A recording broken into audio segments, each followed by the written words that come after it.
এই টিউটোরিয়ালে আমরা দেখব ইকোটেক সফটওয়্যারটি অ্যাকুস্টিক্স নিয়ে কীভাবে অ্যানালাইসিস করে। তার জন্য প্রথমে আমি ইকোটেক ওপেন করলে দেখতে পারবো একটি মডেল রেডি আছে, যার উপর আমি অ্যাকুস্টিক্সে অ্যানালাইসিস দেখাবো।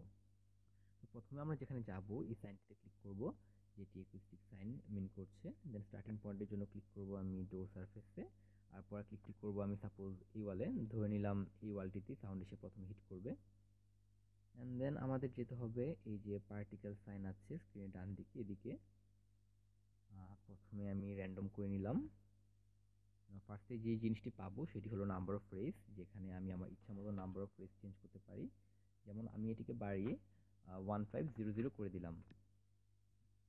দেন এখানে কিছু অপশন আছে, তার মধ্যে একটি হলো অ্যানিমেটেড পার্টিকেলস ও আরেকটি অ্যানিমেটেড রেস। ফার্স্টে আমি যদি অ্যানিমেটেড পার্টিকেলসে ক্লিক করি, দেন এখানে আছে show while rotating and show fat particles, সবগুলোতে আমরা ক্লিক করে গেলাম। এখন যদি আমরা জেনারেট রেসে ক্লিক করি, তাহলে আমরা দেখতে পারবো অ্যাকুস্টিক্সের পার্টিকেলগুলো কীভাবে মুভ করছে এবং কীভাবে রোটেট করছে। অ্যাকচুয়ালি যে সাউন্ড ওয়েভটা নিয়ে আমরা কাজ করছি সেটি যদি কণা হিসেবে ছড়িয়ে পড়ে তাহলে দেখতে কীরকম হবে, অ্যাকচুয়ালি সেটার ইমেজটাই আমরা দেখতে পাচ্ছি।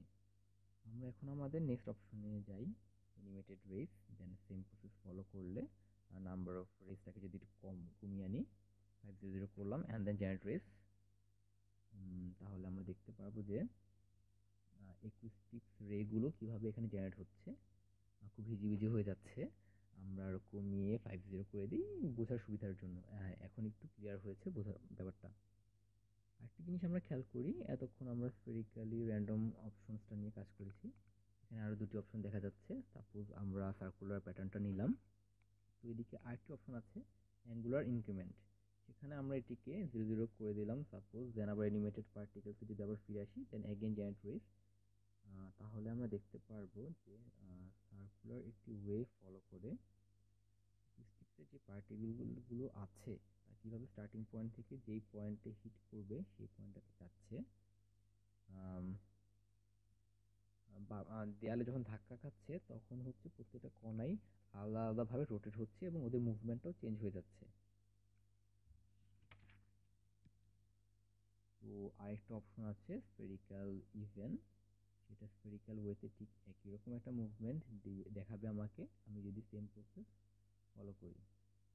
তো অ্যাকুস্টিক্স নিয়ে ইকোটেকের অ্যানালাইসিস প্রসেস সম্পর্কে আমরা একটা ধারণা পেলাম এই টিউটোরিয়ালে। এখন পর্যন্ত এইটুকুই। ধন্যবাদ সবাইকে।